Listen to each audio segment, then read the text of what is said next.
Well, I would challenge that theory too, because I've been listening to rock and roll for decades now, and I have not given birth once.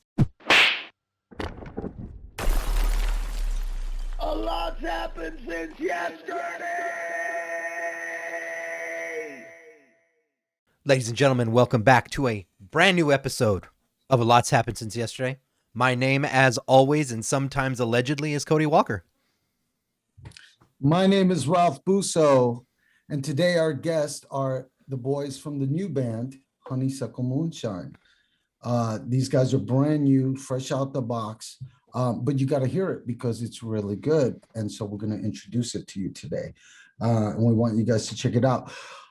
Marty Monster Haley, the bass player extraordinaire. I got to say, this guy is really good. As far as bass players go, he's one of the better bass players I've heard. He kicks ass, and he's been playing for a long time. We've also got Steve McLaughlin. He's the singer, and this dude is badass, man. He's got some grit. He's got some grain. He's got some power. Dude, that's what I instantly picked up though when I heard the Honeysuckle Moonshine stuff was you got that dirty, raw, bluesy, just it makes you do a blues face when you're listening to it. You just gotta, man. Yeah, you know? Exactly. Yeah. Well, we'll introduce you guys to the music at some point. The links will be down below. Remember to subscribe, like, and comment. Yes. On our channel. You know what I mean? So we're trying to spread the word of good music. And today we're covering Honeysuckle Moonshine. What's going on, guys? Hey, first off, I want to thank you guys for having us on. I mean, like you said, we're a new band and just trying to make a go of it. Yeah, thanks for having us here, man. It's an honor. I'm glad you guys came on, man. This show is like, when we started the show, we're not, obviously we want to do famous guys, but we want to find the balance of highlighting new bands that deserve to get the push and deserve the fucking spotlight. If you guys have done the due diligence like you guys have, I mean, the sound's there, the look's there, everything's going. Fuck yes, we need to push and hold up other art, man. I appreciate that. Yeah, and support local music, man. Absolutely. Absolutely. The business is so if we don't hook each other up, we're all gonna sink. Yeah. No, you're right, dude. 100%. Marty, I've known Marty for a little while. He's been in several bands. Marty, let's talk about Monster.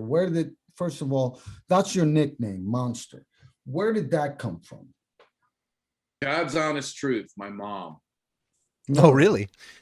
When I was a kid, I started playing guitar at 5 and switched to drums at 11, then switched to bass at 12.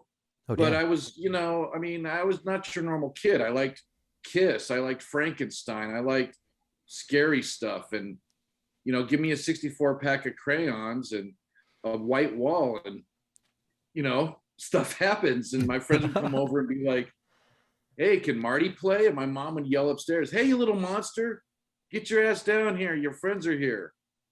My friends just started going, hey, can Monster play? And I just stayed there. Wow, that's cool. That's a cool story, man. When your mom puts it down, that's for real. Yeah, that's when it sticks. When your mom yells across the house, Monster, you little monster. And your friends go, damn, I thought his name was Marty, but maybe it's Monster. Well, so what got you into what was the bug that got you caught with the bass guitar? Because you obviously stuck with that, and you're obviously very good at it. So what was it that got the fever going for you? Well, guitar always seemed kind of small on me, and at 12 I hit 6'1". So damn, I felt weird playing guitar, so I went to drums, and I realized I was not that skilled. And my aunt's boyfriend said, you should play bass, you look like a bass player. All right. And not realizing, but all the bands I liked at that time, Black Sabbath, The Who, early Metallica, all that stuff back then, I was like, I dig the bass player. Oh, I should play bass. That's what I do. Right. So are you fluent in all styles like pick, slap, fingering, that kind of stuff? Or I are you started off playing with fingers, but then I busted my thumb and had to switch to pick. And I was pick for a long, long time. I just recently, and the last 3 or 4 years, started playing with my fingers again. Slap, I got into it probably in 84, 85. Larry Graham and you know, people like that. I was like, God, these guys are killing it. And then Flea came out, and I was like, we don't need 2 white boys pop slapping. We What the fuck? get that. That's your view on it? Okay. So What about Les Claypool? What are your thoughts on him? I mean, you know, honestly, he Winona's got a big brown beaver, so we want to know. Yes, does have a big brown beaver. That. Well, I mean, he's adventurous, and you know, for a while there, I mean, I was using 65 pedals on my bass when I was in Jugular, so I understand the adventurous side of music, but I just never. Sailing the Seas of Cheese was like the only Primus album I dug, and after that, I was like, yeah, I'm more into like Geezer Butler, John Entwistle, James Jamerson, Cliff Burton, Steve Harris. I like those guys that just lay that groove down and kill you with it. Yeah. Right. Yeah. No, I would agree with you on that. So how many bands have you been in, bro? Because I know you've been in quite a few. I'm just curious. Over my lifetime, or oh yeah, how many bands have you been in? I gotta ask. Geez, you know, a lot. You haven't figured that out to a number, huh? My first band I joined, I was seriously, my first band, I was 6 years old. Me, my brother, and my cousins did a band called Little Kiss. Before there was a Midget Kiss. We were a bunch of 10, 11-year-olds playing Kiss. And then I just was in a lot of, so-so bands that didn't get anywhere. And then I was in a band called Cherry Lust, and, we went on tour and we were signed. I was 14 and a half when that happened. Wow. And, then you get into bands that look like they're going to go somewhere, but somebody in the band doesn't have the same vision or the same drive, or I'm only in it for the girls, man. And I couldn't deal with that. So I've been in a lot of bands. Well, that's is there any specific band that you think was one of the ones that you had the most inspiration for and felt that it was going to go somewhere? Oh yeah. Cherry Lust, the band that went on tour when I was 14 and a half, I thought we were going to go forever, but the fact of the matter was I was so young, and I took off for 6 months to go on tour.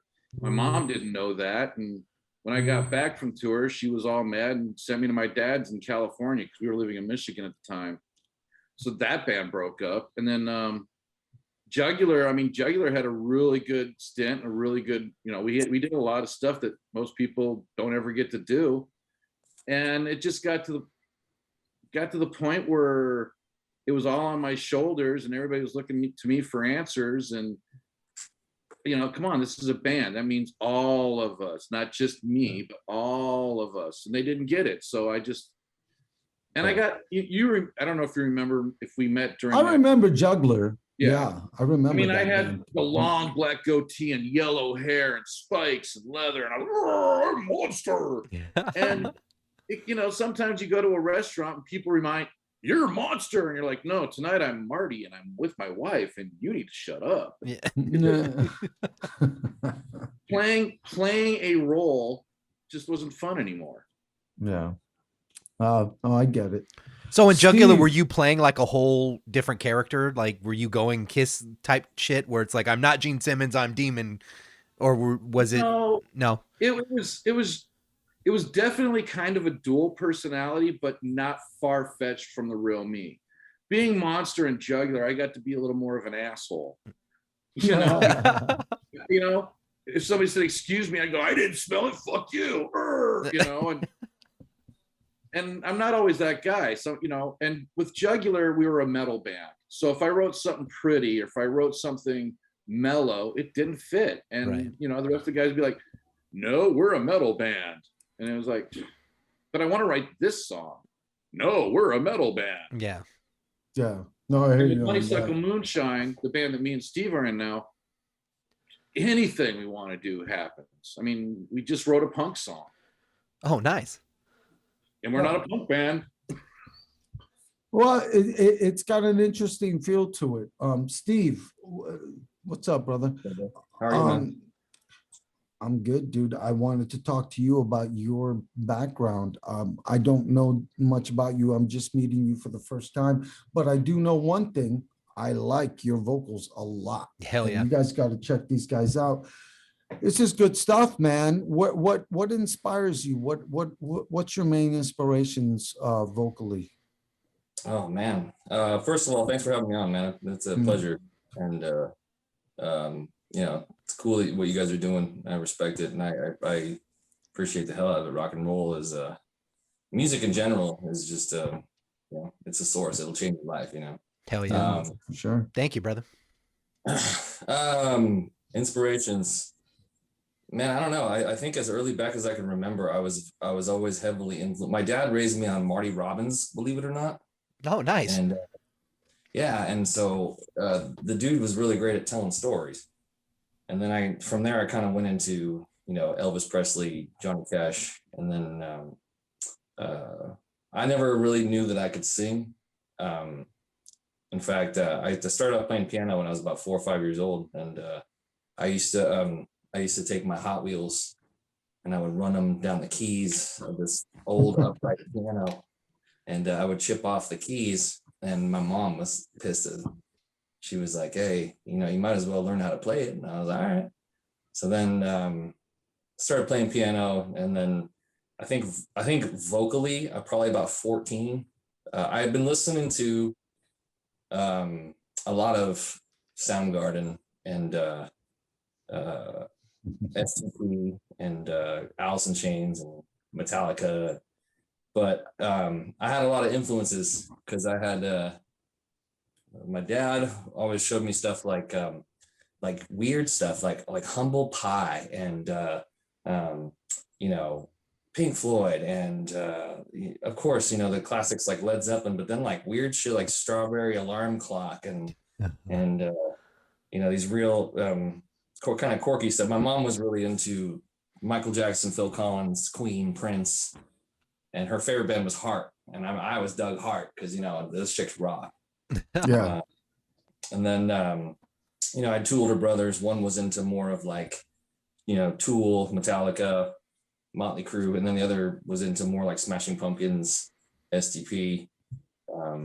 And so I kind of, between playing classical piano and all that, you know, there was a lot to be soaked up.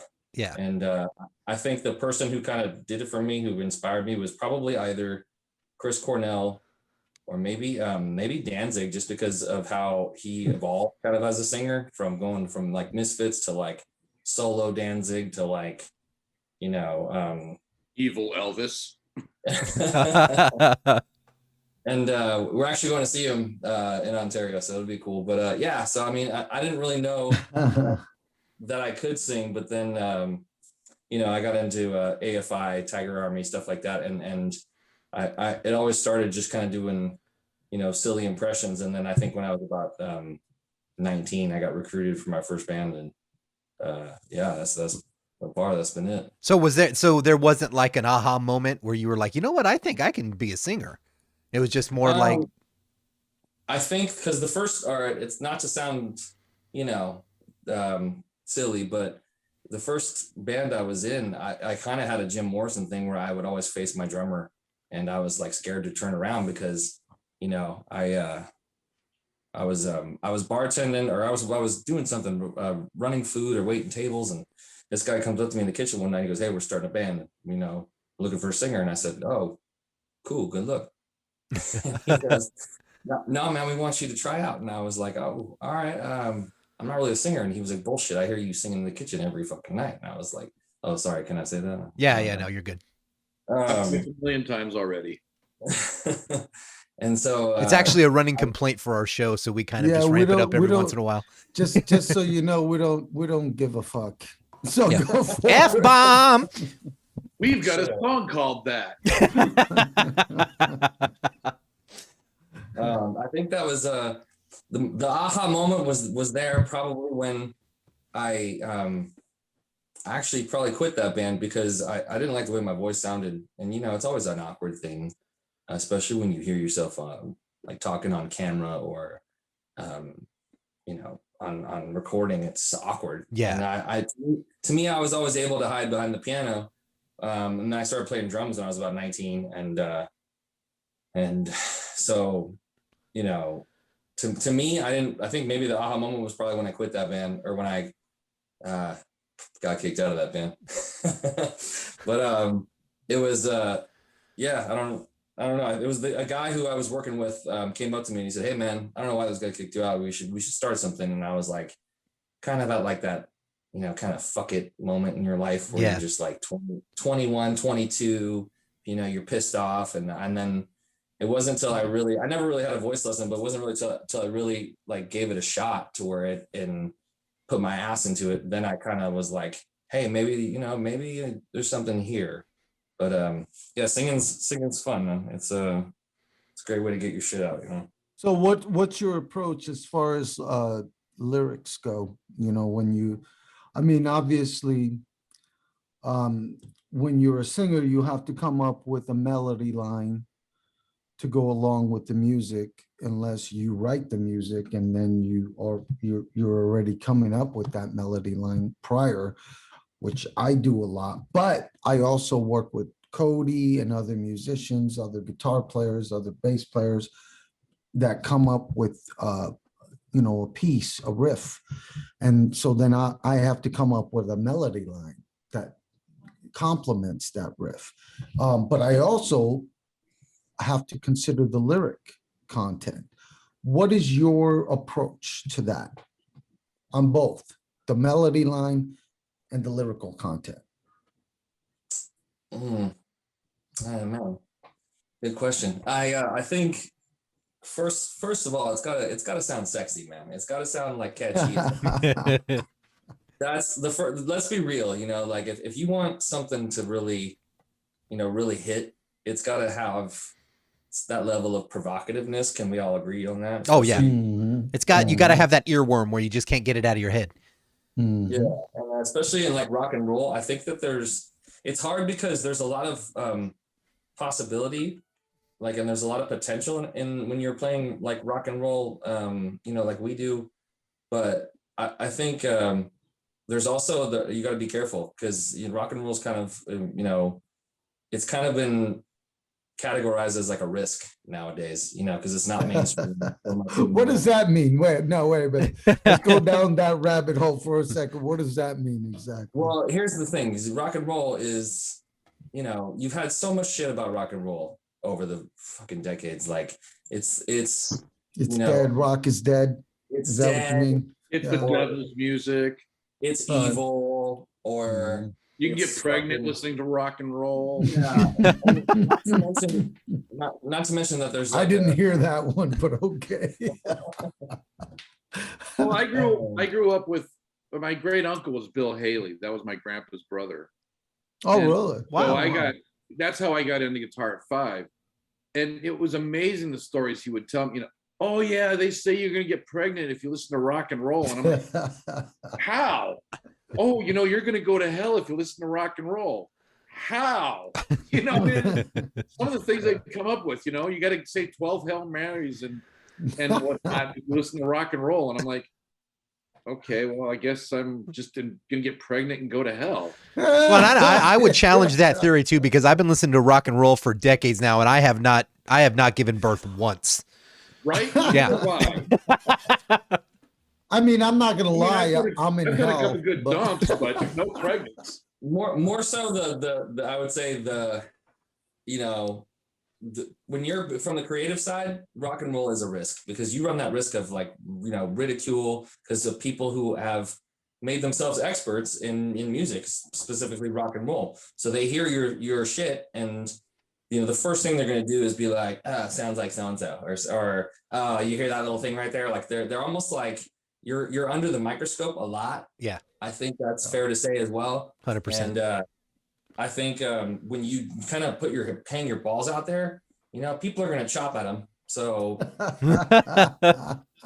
you might as well put your shit out there. So to answer your question, I think at approaching that mindset of getting ready to write something, I try to think about something that's relatable, because then people will hear it and they'll go, oh shit, yeah, man, you know, or maybe something that's kind of something that people enjoy or you know, fantasize about. I think that's a big part of it too, you know, like a rock and roll weekend, or, you know, fucking money, sex, and drugs, whatever, you know, kind of people like to hear about. But more specifically, I think if you have a good hook in your head, sometimes the words just come. That's true. There will be times where the dudes will jam something out, and it'll have this kind of hooky kind of thing in my head, and it will remind me of something. And then I go from either like a personal experience or a memory or an idea or a joke or a movie quote. I'm a big fucking movie guy. So, you know, you might not catch a full quote in there, but you might catch a little slight reference to some shit. That's kind of cool that you say that, because I'm the same way. I want to ask you, sing it one more time. So Honeysuckle Moon, it's the first Honeysuckle Moonshine song that Marty sent me, with you as the singer, and I dug your vocals a lot, and I want to know what the song's about. Oh shit. Okay. The song itself is about you know, I knew this guy who he sang for years, and I'm not really a huge cigarette smoker, but you know, I smoke a little weed every now and then, and this dude used to smoke a fuck ton of cigarettes, and he like kind of lost his voice and couldn't sing anymore. But more specifically, it was about one time I was out. I used to work and travel a little bit for work, and I got to travel to Canada. And so the first line of the song mentions New Brunswick, but it was actually Toronto. And we had just started drinking. The sun hadn't really gone down yet, and I had been on a long flight, and I saw this guy who had a cigarette, and the dude I was with made a comment like, hey man, you know, you shouldn't be smoking cigarettes. You're a singer in your band. And I was like, first of all, I was like, what the fuck, are you my mother? Like, come on, you know, like, chill out. We're not on the clock right now. We just got off a fucking plane. So then I kind of told him like, hey man, like just fucking, so I it was kind of sort of about that time, and there's a few people who have said that to me in my life, like, hey, you shouldn't smoke.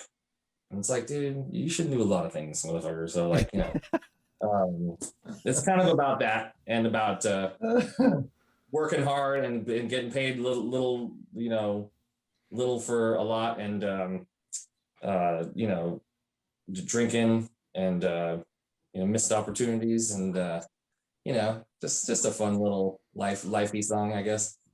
So how'd you end up in Honeysuckle Moonshine? I got to ask that before. I'm going to ask Marty a question right now, but I want to know that from you. How'd you get into Honeysuckle Moonshine? They saw me on the side of the road, and I was hungry, and You had a pink tutu on. You're like, here's a burrito. Now you sing for us. Yeah. Here's a taco from Del Taco. Now We'll sing. sing for food. Okay. my eyes, and then, you know, hungry Bill. No, it was I was looking to start something, and then I had jumped online, and there was some group that Facebook group, and I forget what it was. What was it? Inland Empire Musician Network or something like that. And there was the first post right when it like accepted me in there. The first post I saw, it said, "Band looking for a singer," and you know, there was some other shit on there, but yeah, I responded, and then they got back to me, and it's been you know, it's been sunshine and rainbows ever since. The sunshine and rainbows. You heard it here, folks. So he says. So Marty, I gotta ask you, bro. How did you start this? You started this band, no, or did somebody Yeah. else start it? Okay, No, you I started it. Okay, so when did you decide to start this, and what was your inspiration for that? Honestly, I mean, this is going to be the stupidest, silliest sounding story you're ever going to hear. So I don't know if you remember, but in 2017, I had that big heart problem where I had to have open heart surgery. And I was told I was never going to play again. I was never, you're never going to stand up again. I mean, they gave me all these rules and crap that you're never going to do this. You're never going to do that. Don't do this. Don't do that. And I was just like, okay. So for the first year, I was like, I'm going to follow rules. And then I went, I'm going stir crazy. I can't sit on the couch all day and watch TV and not do anything. yeah. So I started playing my bass again. I mean, that was the longest year I've ever took not playing a bass. It was like, and I had a friend and I go, hey, I want to start a band and I just want to play at a club. I just want to play at a bar. I just want to play somewhere.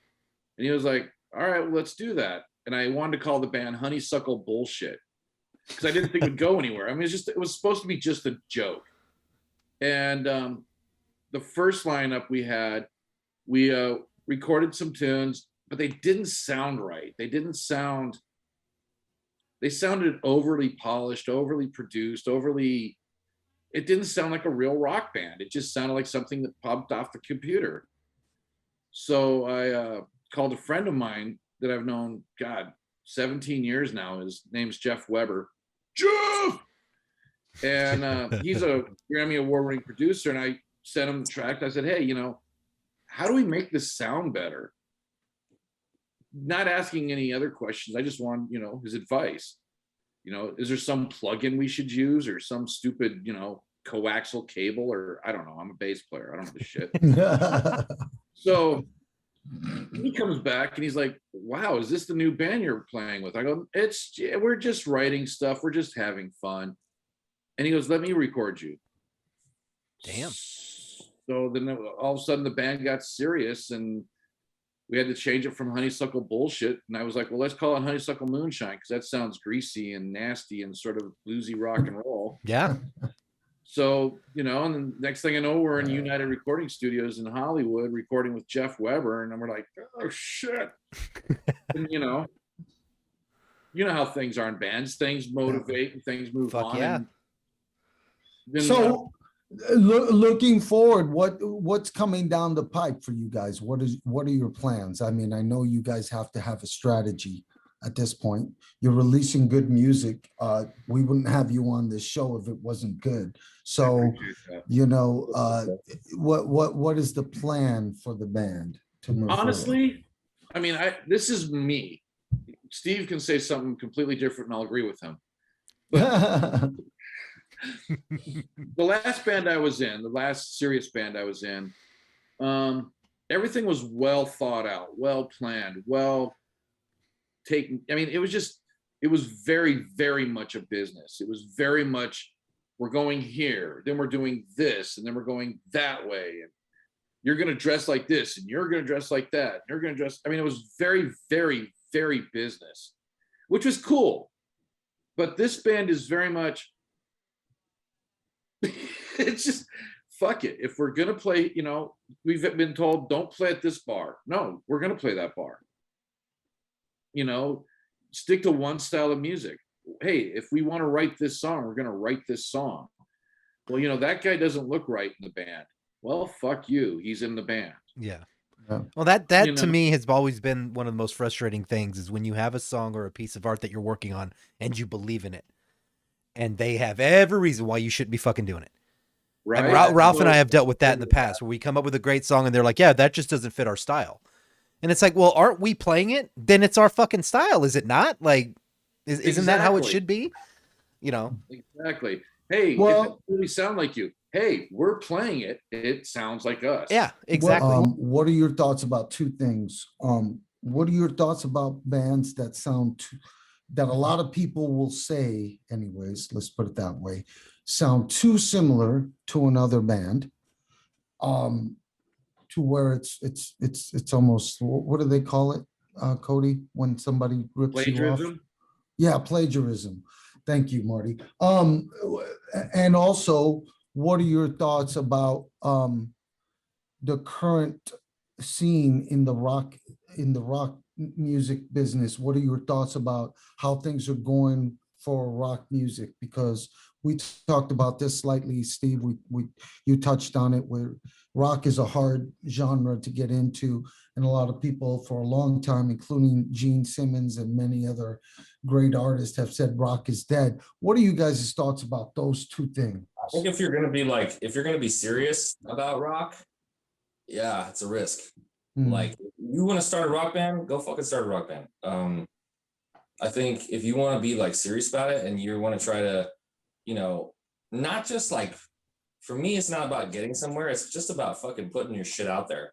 And if people dig it, like, cool. But at the same time, like, there is a message there. Trying to sound like it's funny because I feel like whenever I try to tell people about my band, or they ask about it, or when they hear it, they go, who do you think you guys sound like? Or, well, oh, cool, you have a band. What do you sound like? I always have trouble coming up with an answer, which I think that's good. It's like, I really try to like, oh, we're kind of like, no, I don't know. Cause it's like you said, when you have a style and you have a groove, you can play anything, and, it'll have that certain taste. And I think, what's going on in the rock world, it's not that rock's dead. I think it's just like, it's because it's not the spotlight right now. It's not fucking trending. It's like, like you gotta kind of search for it almost in a way. And I have people who always say to me like, oh man, I wish I could find like new rock music. And I'm like, it's everywhere. You kind of just got to look for it a little bit. And I think that if someone, could come out and hang their balls out there and have a cool little message and make people shake their ass while they fucking do it, like, or hear it. I think that could help what's fucking going on in the world right now. Yeah. To be fucking perfectly honest. I don't know. What are your thoughts, Marty? I think. Now, I think. You know what? It's hard not to sound like somebody else. There's 12 notes. Yeah. Facts. And all those notes have been played every fucking pattern in the world. Yep. So everything's going to sound similar to somebody else. Yeah. If it's either going to sound a little faster than something, a little slower than something. It's hard. Unless you came out in the 50s or the 60s, there's really no way to come up with anything groundbreakingly new. Everything's been, from Rammstein to, the Carpenters, everything's been done. Unless you're Dion and the Belmonts, because that's some heavy shit, dude. I remember when I first heard that, I was so young and I was so impressionable, and I was like, who's this guy who's like talking about getting around, and he's got like bitches' names tattooed on his chest? And my dad was like, who? And I was like, this dude is like the Wanderer. The Wanderer, goes, man. Shit, that's fucking Dion. And I was like, that dude's a fucking rock star, man. Like that guy, I don't care what decade it was, that dude he paved a fucking path. No, he told me that was the 50s. Oh, in the 50s, and then Little Richard and like fucking guys like that, who, me being a piano player, I'm a little fucking biased, but I think when you talk about dudes who created pathways or segues to different like variations of not just rock, but just music, like, yeah, you got to give credit where it's due, but more respectfully, man, you got to try to like harness that energy, but not sound like them at the same time. Yeah, it's hard to find your voice with it. Because on top of everything you just listed, there are chord progressions that naturally sound better, so we all gravitate to that same shit. I don't know how many times I've heard a certain chord progression, I'm like, that's this song, this song, this song, this song. It's all the same stuff. It's finding your spin on it, Well, and theoretically, they got to go one way and not the other way. Yeah. So we're all going to go the one way because that's just what sounds pleasing to the ear. And then we go, oh, and the next thing you know, someone goes, that sounds like this song and this song and this song. Dude, and they take it to the top too. Yeah, they take it all the way to the top. The fucking Ghost just released their new album today, and I was looking through it, and there's a section on the iTunes where it has little commentary from Tobias Forge talking about each little song. And even in one of those songs, he makes a point of saying, if the solo sounds like Brian May, it's because I layered harmony guitars over each other, and that's when you fall into that territory. And I'm like, motherfucker, even he has to go, yeah, I get it. It sounds like Brian May. Like, he has to lay it on Front Street right off the bat, rather than just going, it's good, man, enjoy it. Well, I think it even in if I'm not mistaken, I think it was mentioned in the Bible that there's nothing new under the sun. Yep. You know what I mean? Exactly. So it's like, really, honestly, Cody put it best. It's about putting our own spin on it, because we're not going to create anything brand new. We're just not. It's not going to happen. Unless you murder William Face, Yes. and you can play a bass solo with your dick. That's a whole different version of slap bass, brother. Just so you guys know, if you ever come to a show, that's not happening. There's no dick bass playing. Thank God. Not to let you down, but I'm sorry, we haven't got to that stage in bandhood yet. Dick slap is a deal breaker. Yeah. Not necessarily. Well, I use heavy gauge strings, and We need a t-shirt that says that, dude. That's just a general life rule. Dick slap's a deal breaker. Well, now, what do you guys listen to? Like, if you were to jump in your car right now and turn it on, what would come blasting on? Me personally, I listen to, I have Sirius Octane. So I listen to that station. So all the bands that come on there are the ones that I'm privy to. And I dig it, man. It's, anything from Ghost to Any Given Sin, and just there's a ton of bands out there, dude, that I love, and they're really good. And I'm a big old school fan too. Tool, Disturbed, stuff like that. Godsmack, Pantera. I'm into all kinds of shit, but mostly rock. But I do like some stuff that's outside of that realm. You know what I mean? We recently did a reaction to the Ant Word, and yes, yeah, it's a trippy. That's the one we did. Yeah, it's a trippy fucking band, and it's way outside of rock, but it's pretty fucking cool. Yeah, but I actually really enjoyed that one. The one where he talks about being ugly, I think it is. Oh, good boy. Yeah, he's like. I know too many ants. Yeah. She's like, I love my ugly boy, and I was like, dude, it's such a good concept. That was a great jam. I like that one. My wife likes that one. So what is the first single that you guys are going to release, and do you guys have any plans to make a video? Yeah, actually, I was talking to a couple of the dudes about. I have a few friends who have said that they've been kind of itching to get into something like a project, and so we've been talking about doing either like an isolated showcase, or maybe just a really cool bar or venue we could rent out and just invite like everybody there and just shoot kind of like a fun party video type thing. Or I think there was a few other ideas tossed around, but to me, I think you need to just let the first video be like almost like a celebration and just a cool, little overview of everthing, and just have fun. Put your big song out there. Do you guys have any touring plans at all? Get on the road at all, or? We'd love to. Honestly, I think absolutely.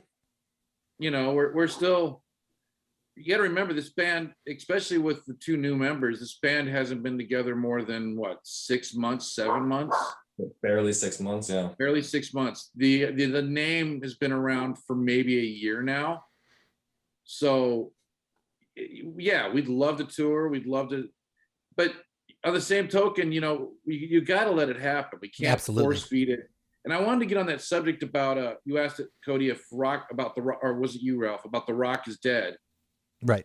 And in a certain aspect, you guys are all going to hate me.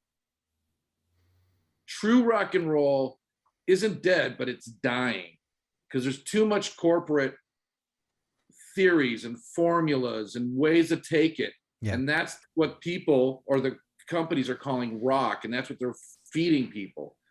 So that's not real rock. Rock was dangerous and gritty and nasty and, you know, just downright despicable. Marilyn Manson did it right. He was just pissing people off. Yeah. And, you I know, think, Elvis also- Presley pissed. They wouldn't even film him below the hip. I think You to know? touch on what you were asking before too, yeah, touring's cool, but I mean, you know, there's a couple of, I'll be honest, I think there's some weird shit out there still, and you know, we're getting back to normal a little bit, but I think going over state lines and you know, meeting people is awesome. We recently road trip to Arizona and everybody was like so nice. I think California kind of needs like some help. And I think Absolutely. one of the things that they've lost is, you remember like there was a documentary about like the Laguna Beach Canyon that like had like these festivals back in the day that were like these little mini Woodstock type things. Yeah.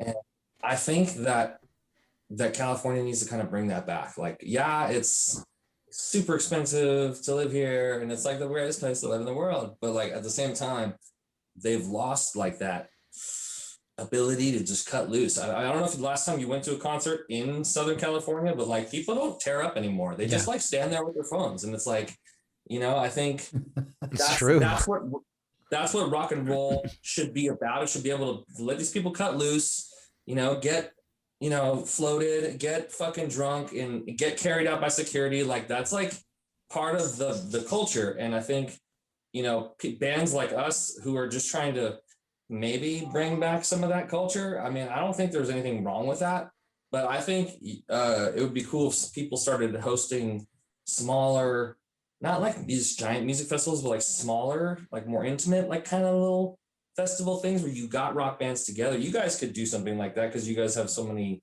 cool like bands and stuff on here. Like put something like that together. Like it's not difficult nowadays to organize shit like that. And I think, to be honest, the California is ready for a fucking comeback, and that shit needs to happen sooner or later. Amen. Yeah, Amen. Absolutely agree. Yeah, we definitely need it's something like that. Absolutely, brother. I agree with you And that's 110%. I guess Steve hit on it. The big thing about this band is we just wanted to bring back good old fuck you greasy rock and roll. Just because we record everything live. When we get in the studio, it's all of us looking at each other going, 1, 2, 3, go. Boom. We don't, nobody. Yeah, that's a live does demo, by the way. track, That's there's no- a live demo. Yeah. So that stuff you heard, that was us live. Well, you guys are doing it good, man. You guys Yeah. have that down and dirty sound that I dig, and I think a lot of other people are going to dig it as well. We are talking a Honeysuckle Moonshine, brand new bands, brand spanking new. So give them your support. Check them out. We're going to leave some links here at the bottom of the page so you guys can go visit these guys and listen to some of their music and check out their social media pages and support them. You know, this is what we're all about. Steve, Marty, it was great having you guys on, man. You guys are some rocking motherfuckers, and you guys are old school. I love it. I dig the sound. Hell yeah. I don't know if Sing It One More Time is going to be your first single, but fuck, I dig that song, dude. What Thank you guys are doing on that is slamming. Our big thing So- is keep music dangerous. Yep. Don't keep Hell it yes. sterile. From the minute you hear dangerous. the first guitar riff on that song, you're gonna be like, okay, this is dirty, dingy, fucking Yep. badass fucking shit.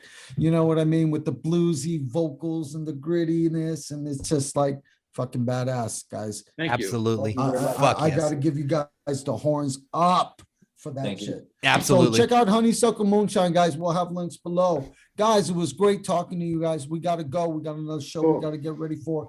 But It was great to be on. Thank you. thanks for coming on, brothers. Yeah, well, when you guys start pushing more, we'll bring you back on. We'll talk some more shit. Absolutely. Absolutely. Automatically. Totally. bro. Absolutely. All right, All right, ladies folks. and gentlemen, thank you for joining us.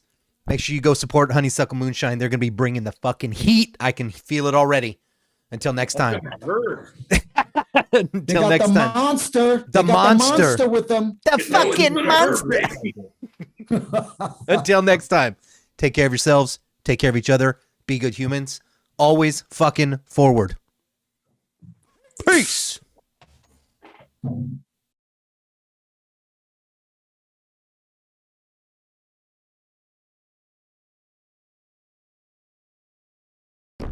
Bye.